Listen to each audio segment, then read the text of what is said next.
Esta palabra es para toda la iglesia. Y está en el Evangelio de Lucas, capítulo 19, verso 11 al 27. Te puede buscar en su Biblia. ¿Cuántos trajeron su Biblia? Amén. Amén. 3 o 4, mi hermano, acostúmbrese. El cristiano tiene que andar armado, sobre todo cuando viene a la iglesia. Y la Biblia es la espada del Espíritu y es la palabra de Dios, mi hermano. Yo me acuerdo que cuando yo me convertí, no solamente tenía que llevar uno la Biblia, sino que había un himnario y todos cargábamos con la Biblia y el himnario.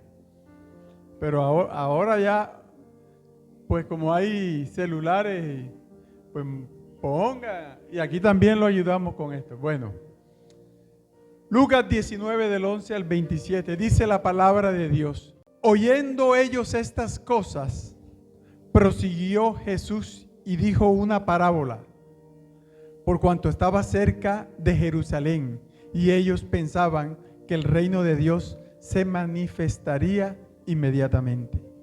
Dijo pues, un hombre noble se fue a un país lejano para recibir un reino y volver. Y llamando a 10 siervos suyos, les dio 10 minas y les dijo, negociad entre tanto que vengo. Pero sus conciudadanos le aborrecían y enviaron tras él una embajada diciendo, no queremos que éste reine sobre nosotros. Amén. Aconteció que vuelto él, después de recibir el reino, ya mandó a llamar ante él a aquellos siervos a los cuales había dado el dinero, para saber lo que había negociado cada uno. Verso 16. Entonces vino el primero diciendo, Señor, tu mina ha ganado 10 minas. Y él le dijo, está bien, buen siervo, por cuanto en lo poco has sido fiel, tendrás autoridad sobre 10 ciudades. Vino otro diciendo, Señor, tu mina ha producido 5 minas. Y también a este dijo, tú también sé sobre 5 ciudades. Verso 20. Vino otro diciendo, Señor, aquí está tu mina, la cual he tenido guardada en un pañuelo, porque tuve miedo de ti, por cuanto eres un hombre severo, que toma lo que no pusiste y ciegas lo que no sembraste. Entonces él le dijo, mal siervo, por tu propia boca te juzgo. Sabías que yo era hombre severo, que tomo lo que no puse y que ciego lo que no sembré. ¿Por qué pues no pusiste mi dinero en el banco para que al volver yo lo hubiera recibido con intereses? Y dijo a los que estaban presentes, quitadle la mina y dadla al que tiene 10 minas. Ellos le dijeron, Señor, tiene 10 minas. Pues yo os digo que todo el que tiene se le dará, mas el que no tiene, aún lo que tiene se le quitará. Y también aquellos, mis enemigos, que no querían que yo reinase sobre ellos, traedlos acá y decapitadlos delante de mí. Amén y amén. Te damos gracias, Señor, por este momento. Invocamos ahora la presencia del Espíritu Santo.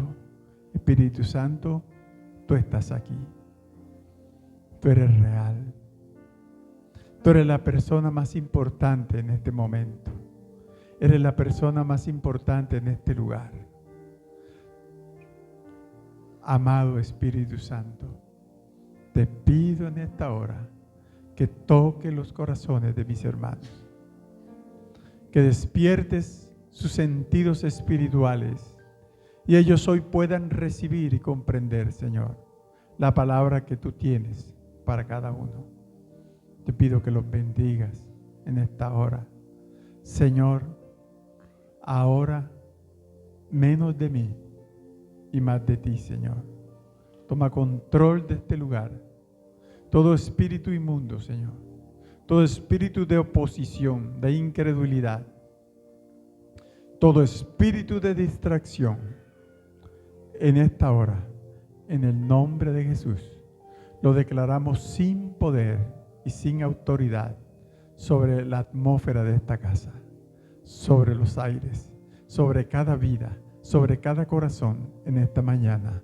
En el nombre de Jesús, declaramos el señorío y el gobierno de Cristo sobre este lugar. Gracias, Padre. En el nombre de Jesús, amén y amén. Aleluya. Gloria a Dios. Mis hermanos, como les decía, esta palabra que el Señor me entregó para ustedes en esta mañana, no solo es para los líderes, es para toda la iglesia. El Señor Jesucristo acababa de pasar por Jericó. Allí en Jericó, ustedes saben, tuvo un encuentro con Zaqueo. Estuvo en la casa de este hombre publicano. Luego el Señor prosiguió el viaje rumbo a Jerusalén. Y es en el transcurso del viaje entre Jericó y Jerusalén que tiene lugar este pasaje que les acabo de leer.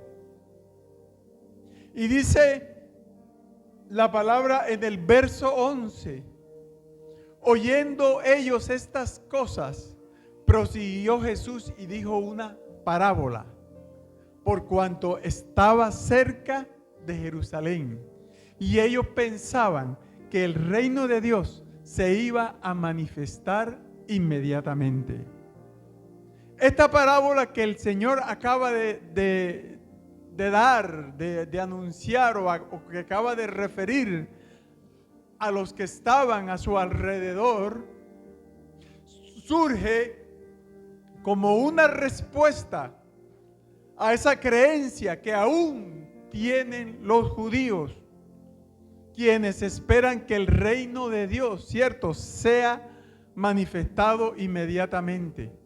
Ellos pensaban que en ese tiempo, cuando el Mesías se manifestara, también se iba a manifestar el reino de Dios sobre la tierra de Israel, y de una manera poderosa, de una manera sobrenatural, el Mesías los iba a librar del yugo de los romanos, del yugo del imperio romano, mi hermano. Pero las cosas no eran así. El tema del reino, tanto en los tiempos de Jesús como en nuestros días, ha sido mal interpretado. Por eso debemos hacernos esta pregunta: ¿ha comenzado Dios a instalar o a establecer su reino literalmente sobre la tierra? La gente que seguía a Jesús en ese tiempo esperaba que sucediera así, que sucediera inmediatamente. Aún los discípulos lo esperaban. Por eso ellos en el libro de Hechos le preguntan: Señor, ¿restaurarás el reino de Israel en este tiempo? Jesús utiliza esta parábola para dejar claro que no es así.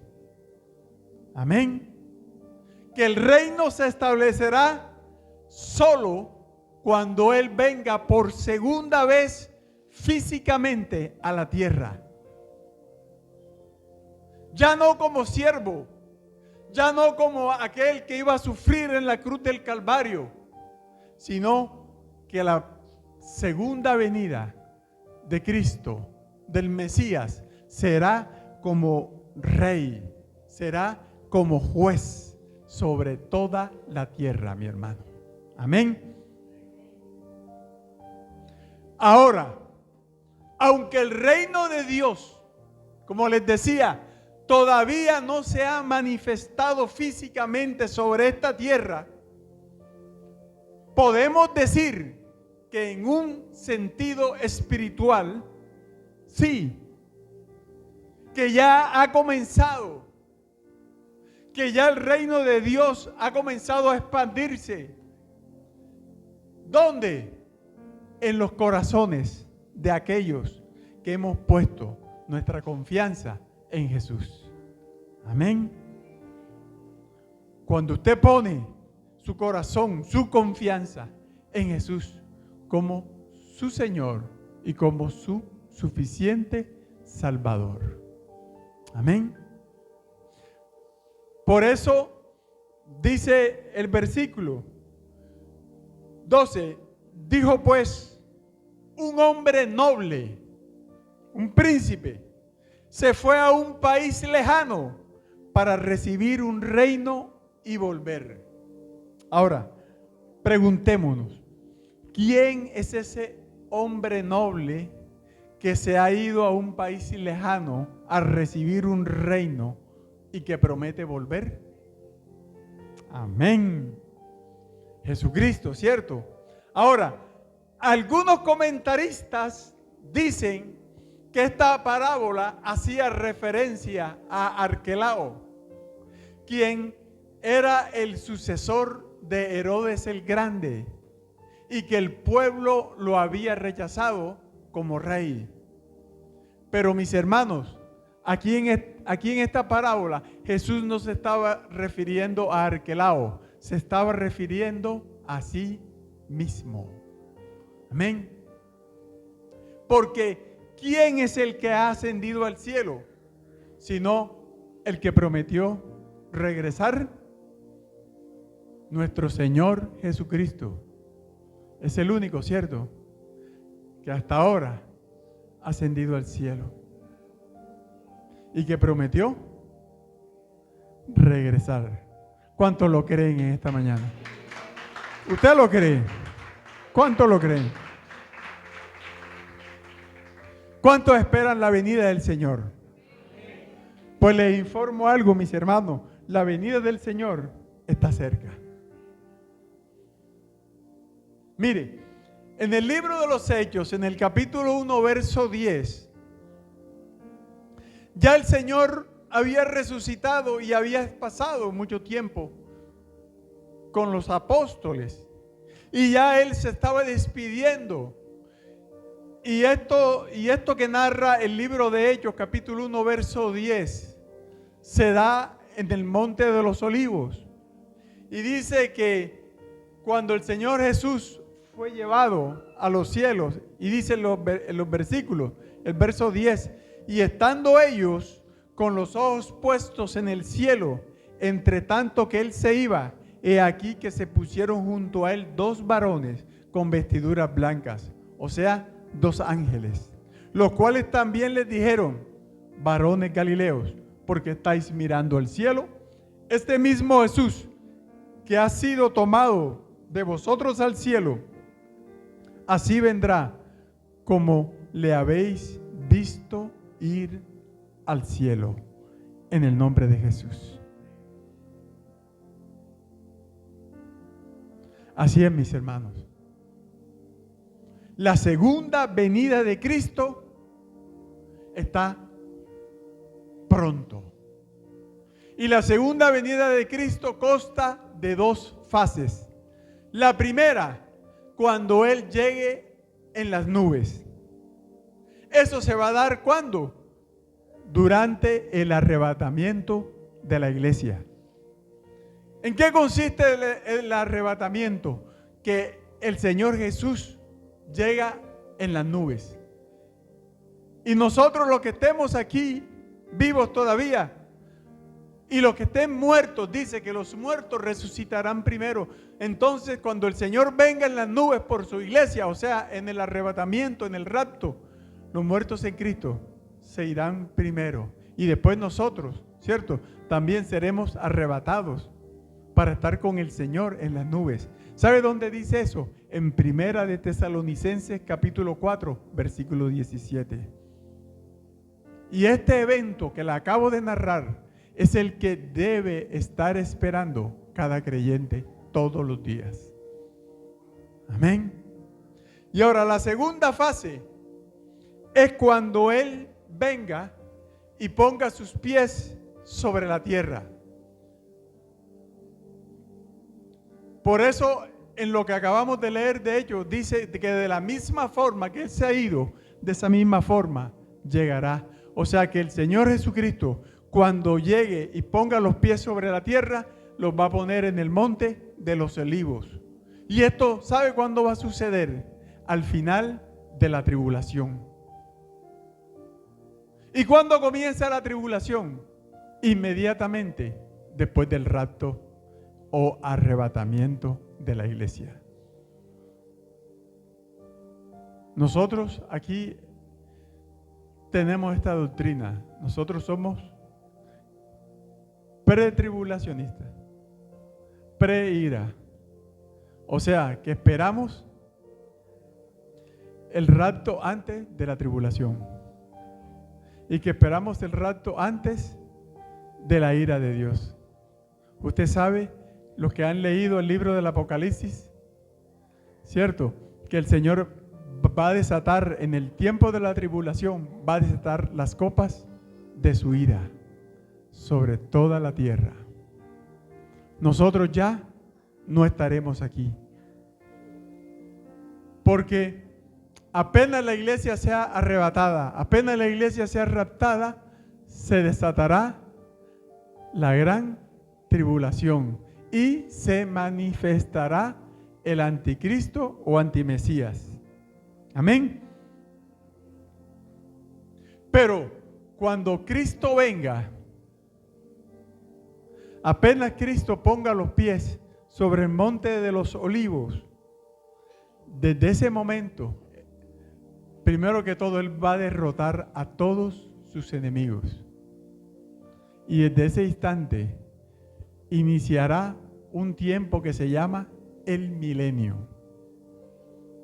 Cuando Cristo ponga los pies sobre la tierra, comenzará un periodo que se llama el milenio. O sea que Cristo literalmente va a reinar 1000 años aquí en la tierra. Amén.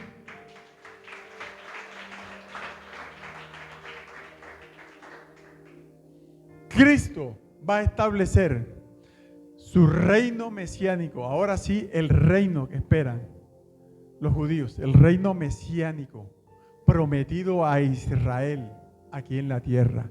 Y ese reino mesiánico durará 1000 años. Entonces, volviendo a las Escrituras, al tema que estamos tratando, ¿qué les encarga el Señor a sus siervos antes de irse?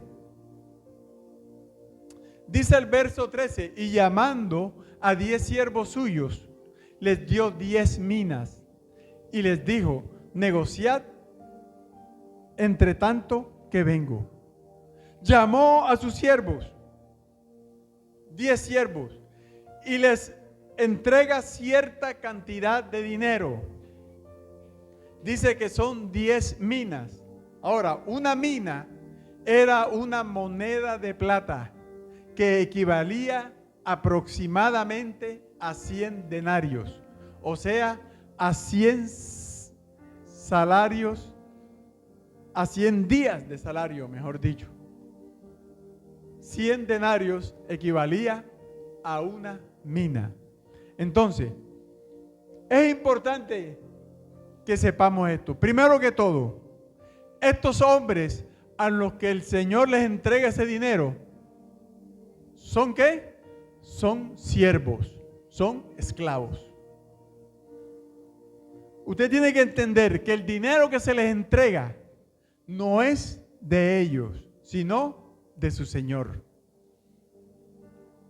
Y tercero, el Señor les da un mandato y les dice: esto que les he dado es para que lo hagan producir. Mientras tanto, yo regreso y les pido cuentas. O sea, mi hermano, que el Señor cuando regrese nos va a pedir cuenta. Ahora, vamos a aplicar esta parábola a nosotros. Amén. Vamos a aplicarla porque se puede aplicar. A nosotros Dios no nos ha dado una mina, pero sí nos dio una serie de cosas valiosas para que las administremos y las pongamos a producir. Amén. Cosas valiosas, las cuales tú y yo tenemos que darle cuenta cuando Él regrese. Amén. Ahora, ¿qué cosas nos ha dado Dios para que las pongamos a producir para su reino? ¿Qué cosas nos ha dado Dios? Mis hermanos, en primer lugar, Dios nos ha dado un mensaje, su evangelio. Amén. Y dice la Biblia que es un mandato ponerlo a producir. Mateo capítulo 28, versos 19 y 20, que dice: id y predicad, o id por todo el mundo y predicad el evangelio. Entonces, lo primero que nos entregó el Señor es un evangelio al cual tú tienes que predicar. Escúchame bien, tú tienes que predicarlo. En segundo lugar, Dios nos da dones espirituales. La Biblia dice que todos los creyentes hemos recibido por lo menos un don. Otros 2, otros hasta 9 dones. Pero por lo menos cada uno de ustedes, mis hermanos, ha recibido un don. ¿Y sabe cuándo ocurrió eso? En el momento en que usted se convirtió a Cristo. Amén. Usted recibió. Dios, el Espíritu Santo, le ha dado a usted un don. Quizás no fue el don que usted tanto deseaba, pero sí el que Él le plació darle. ¿Está entendiendo? Ahora, ¿cuál es el mandato de Jesús para el don ese que nos ha dado? El mandato de Jesús es que usted use ese don, que lo ponga a producir. ¿Para qué? ¿Para beneficio de esta iglesia? No, para beneficio del reino. Ese don es para que usted lo ponga a producir para beneficio del reino de Dios. Entonces fíjese, mi hermano, Dios nos dio un mensaje, Dios nos dio dones espirituales, pero también Dios nos dio habilidades y talentos. Por ejemplo, como el talento que tiene mi hermano Jesús para reparar cosas. Otros tienen talento para cocinar, otros para dibujar, otros para tocar un instrumento, otros para cantar. Son habilidades naturales que el Señor nos da. Así es, mi hermano. Y que nosotros, sin excusa, debemos utilizar en favor de su reino. Amén. Ahora, ¿qué otra cosa nos ha dado Dios? ¿Qué otra cosa nos ha dado el Señor para que la pongamos a producir para su reino? Él nos ha dado recursos, nos ha dado bienes materiales, nos ha dado tiempo. Mire, mi hermano, nos ha dado hasta nuestra propia vida. Amén. Y el mandato de Dios es que usted y yo hagamos un buen uso de lo que hemos recibido de parte de Él y lo pongamos a producir para su gloria. Amén. No sé si usted me está entendiendo. El verso 14 dice: pero los conciudadanos le aborrecían y enviaron tras él una embajada diciendo, no queremos que éste reine sobre nosotros. En este verso específico se refiere el Señor Jesucristo a los judíos, a la actitud de Israel hacia el Mesías. Por eso la Escritura en Juan 1:11 dice: a los suyos vino, pero los suyos no lo recibieron. Amén. Por esta razón, mis hermanos, es que el reino fue pospuesto, porque Israel rechazó a su Mesías. Israel rechazó a Cristo. Entonces, ahora Él se vuelve hacia nosotros, los gentiles. Todo, mi hermano, todo eso estaba contemplado en el buen plan de Dios, en el soberano plan que tenía Dios con nosotros. Amén. Entonces usted tiene hoy que aprender lo más importante: el Señor viene a pedir cuentas a sus siervos. Que usted es hijo, está bien. El Señor viene a pedirle cuenta a sus hijos. Que usted es príncipe y sacerdote, el Señor viene a pedirle cuenta a usted que es príncipe y sacerdote. A todos. Y aconteció, verso 15, que vuelto él, después de recibir el reino, mandó a llamar ante él a aquellos siervos a los cuales había dado el dinero para saber lo que había negociado cada uno. ¿Sabía usted, mi hermano, que esta misma escena se repetirá con cada uno de nosotros, los creyentes, cuando Cristo venga? Uno por uno, a todos los creyentes, el Señor nos va a pedir cuenta. Amén. Cuentas de lo que usted hizo y de lo que usted no hizo. Amén. Bien sea, nos va a pedir cuenta de los dones, de las habilidades, de los recursos, de todo. A esto la Biblia le llama el tribunal de Cristo. ¿Qué es el tribunal de Cristo? Es el juicio sobre los creyentes. Es el juicio, diríamos más bien, sobre las obras del creyente. Pero no es un juicio para determinar si ese creyente es salvo o no, sino para ver cuáles son los premios o las coronas que va a recibir ese creyente, ese hijo de Dios. Amén. Dele la gloria a Dios.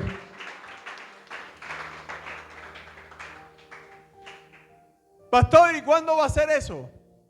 Eso va a ser inmediatamente la iglesia sea arrebatada.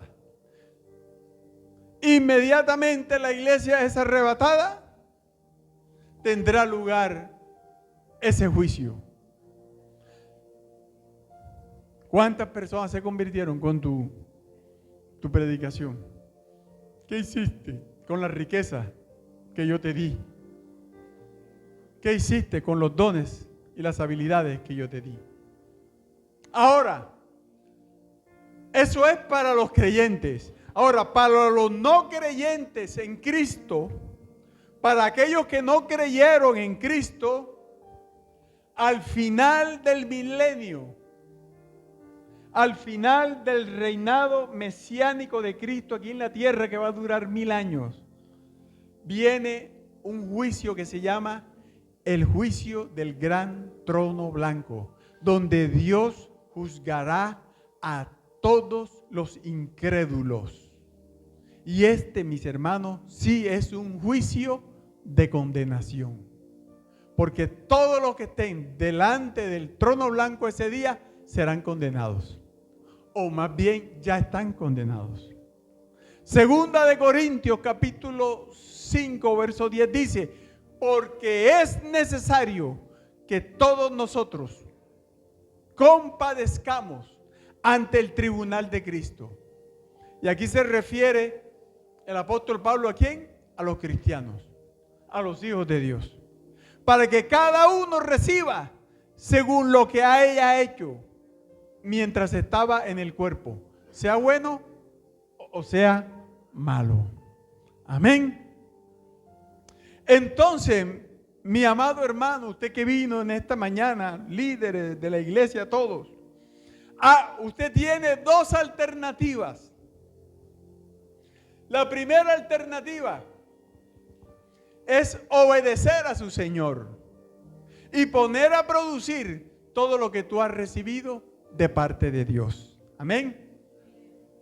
Vino primero, capítulo 16, vino el primero diciendo: Señor, tu mina ha ganado 10 minas.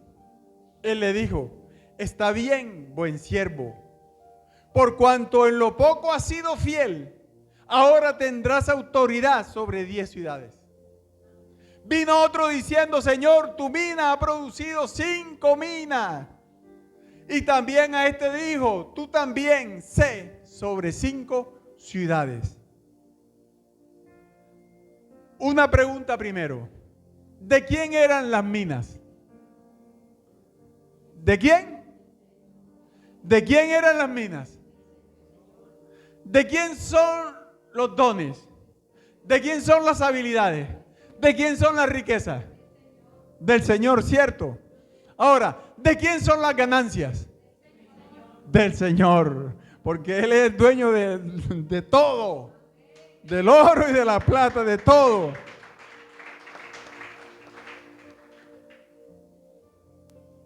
Entonces, estos siervos que habla aquí la parábola, estaban conscientes de eso. Así que ahí no había lugar para vanagloriarse.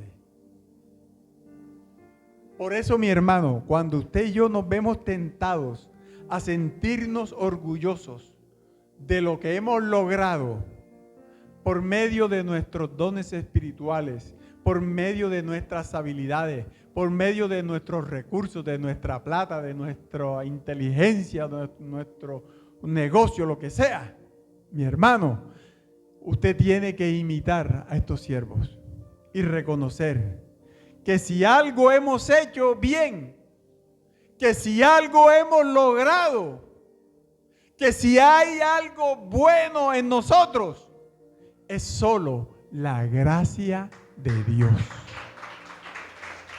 La gracia de Dios, porque Él, mis hermanos, es el que merece toda la gloria y la honra. Amén. Aleluya. Solo Dios. Ahora yo te pregunto, ¿es usted bueno para los negocios?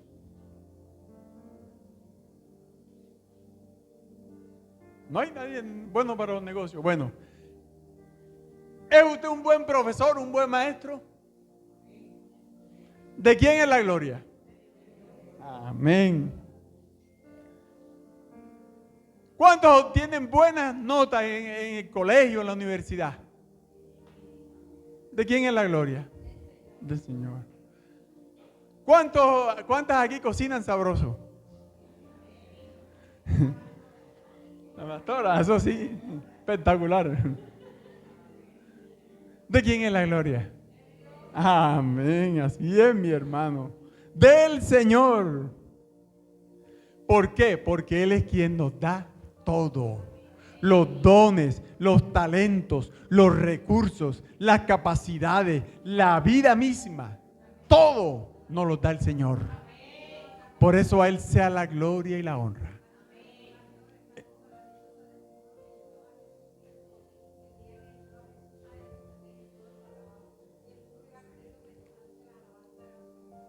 Amén, sí. Sí, amén. ¿Sabía usted, mi hermano? Vamos a irnos un poquito más profundo esta vez. ¿Sabía usted que las coronas que obtenga por su servicio y fidelidad a Dios no te van a servir para lucirlas allá en el cielo? No, mi hermano. Esas coronas y todo eso que te van, todos esos premios, ¿son para qué? Son para ponerlos a los pies de Cristo. Serán para su gloria y honra, mi hermano.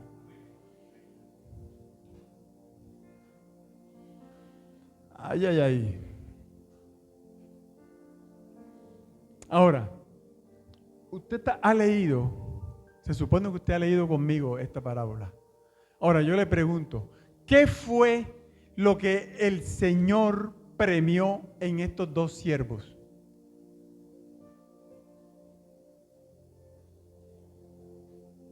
¿Qué fue lo que el Señor premió? El Señor aquí premia la fidelidad y la obediencia de ellos.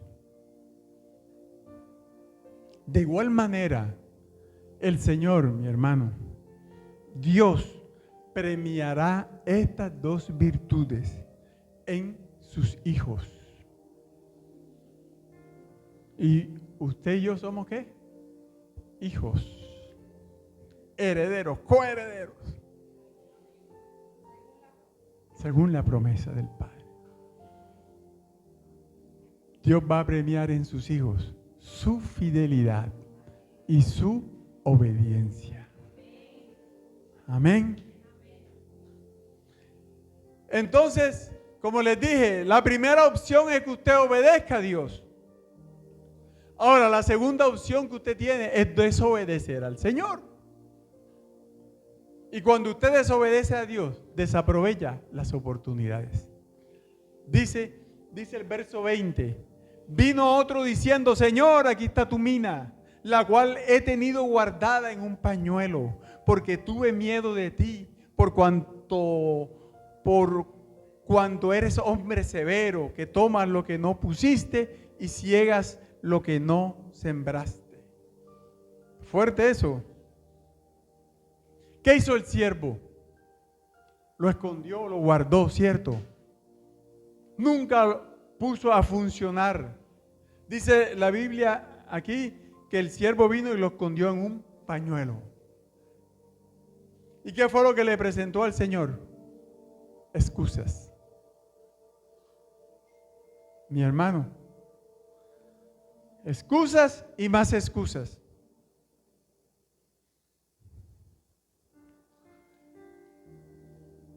Y desdichadamente, lo mismo harán muchos creyentes cuando estén delante de Cristo, cuando Él venga a pedirles cuentas. Excusas y más excusas. Y yo espero que de esta iglesia ninguno le salga con excusas al Señor.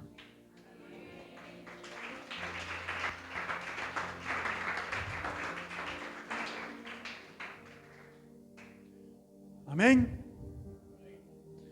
Porque cuando el Señor te pregunte, hijo, ¿por qué nunca te decidiste a servirme?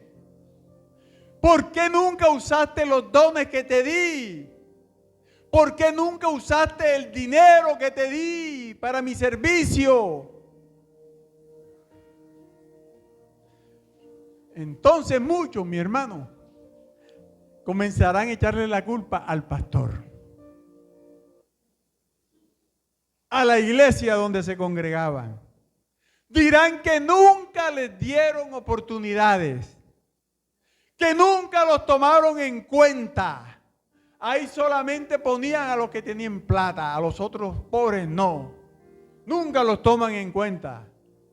Que nunca les confiaron algo importante para hacer. Así es, mi hermano. Entonces el Señor les dirá lo mismo que le dijo a los siervos. Hijo, ¿y cómo querías que te confiara cosas grandes si tú nunca fuiste fiel en lo poco?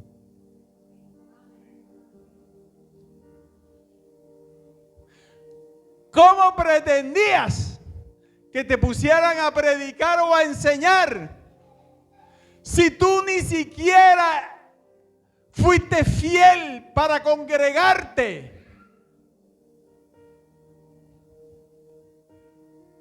¿Cómo podía yo otorgarte mayor privilegio si tú no mostrabas responsabilidad en las cosas pequeñas? Mis hermanos, delante de Cristo no hay excusa que valga. Usted lo sabe. Usted lo sabe, mi hermano. Y mire, verso 22. ¿Qué recibió el siervo? Entonces le dijo: mal siervo, por tu propia boca te juzgo. Lo único que sacas son excusas.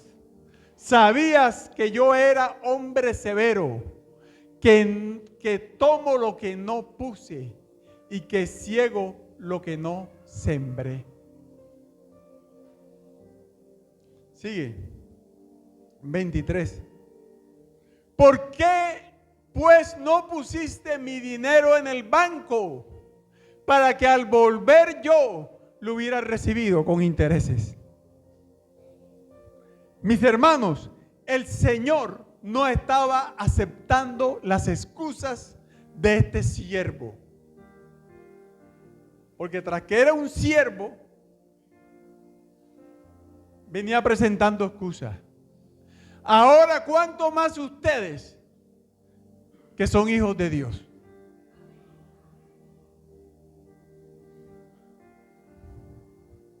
Y los que están acostumbrados a salirle con excusas a su papá, mucho ojo. Porque aquí el Señor no aceptó las palabras de este siervo, sino que las usa para demostrarle que no tiene excusa. Que él pudo haber hecho lo mínimo. Si quiere entregarlas en el banco.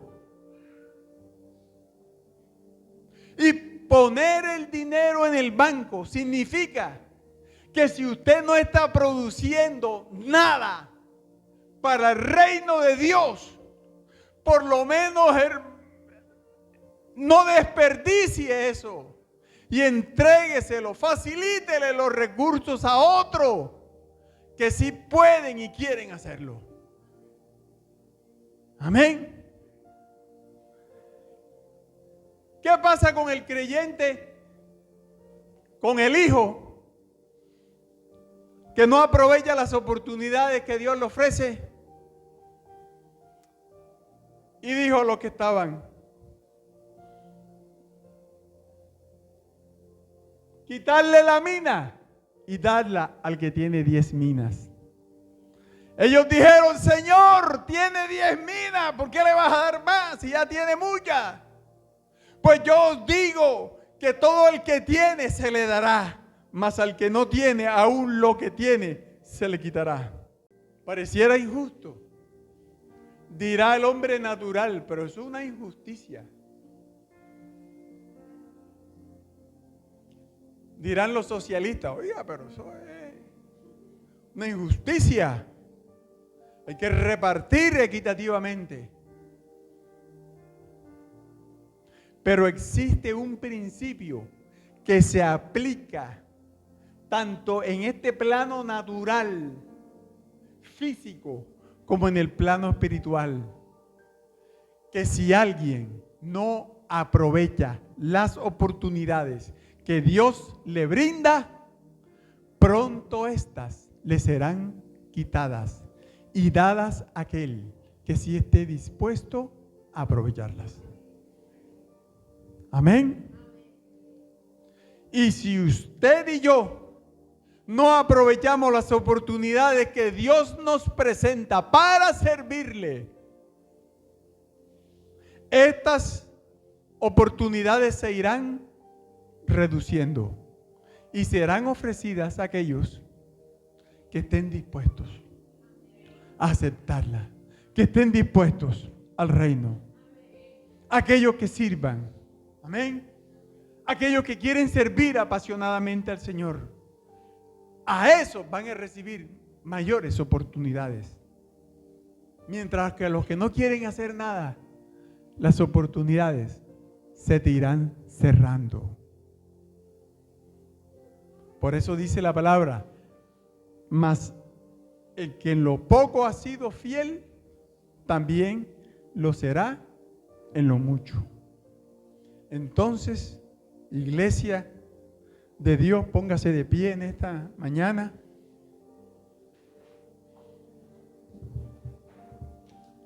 Santo, iglesia,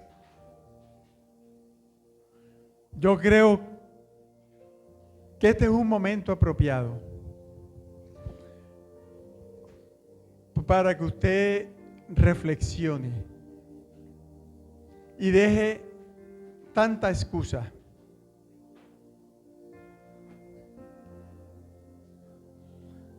Escúcheme bien. Yo creo que este es el momento más indicado para que usted deje las excusas y se ponga al servicio de Dios. Y ponga al servicio de Dios todos los dones, habilidades y recursos que Dios le dio. Y deje a un lado ese temor. Y sea fiel a Dios.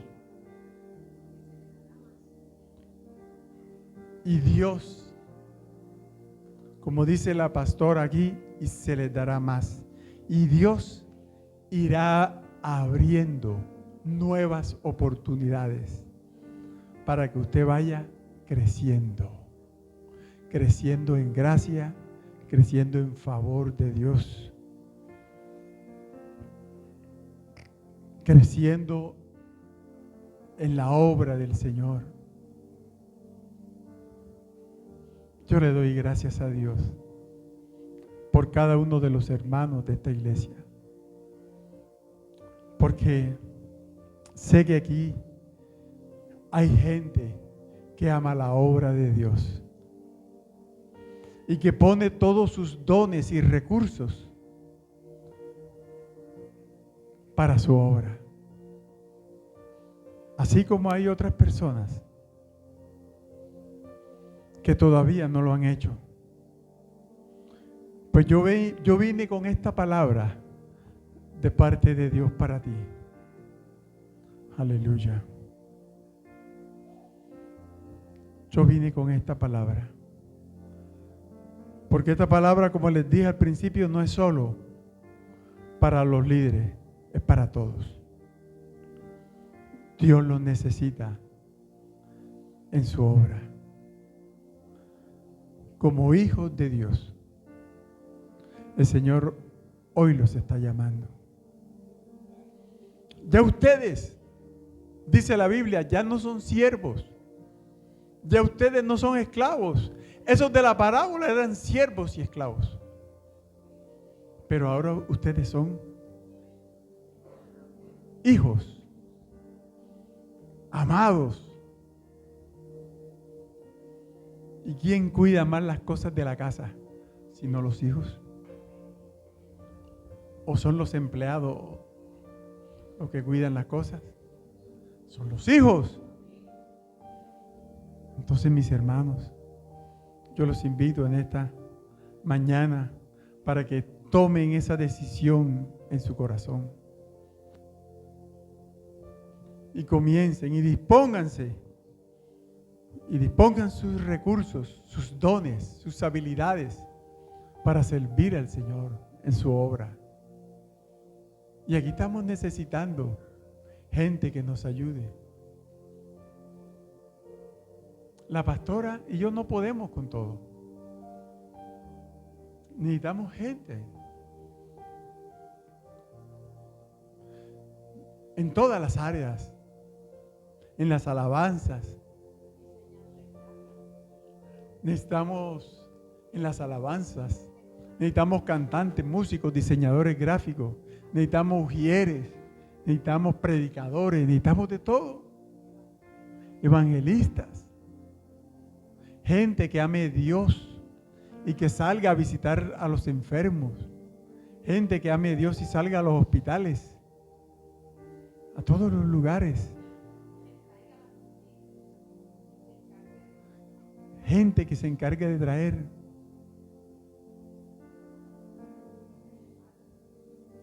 visitas. Todo, mi hermano. Padre, yo te doy gracias por esta mañana tan maravillosa. Te pido, mi Dios, que esta palabra haya tocado la vida de mis hermanos y que ellos a partir de hoy, Señor, sean fieles y obedientes a tu palabra. Te lo pido, mi Dios, en el nombre de Jesús. Gracias, Señor.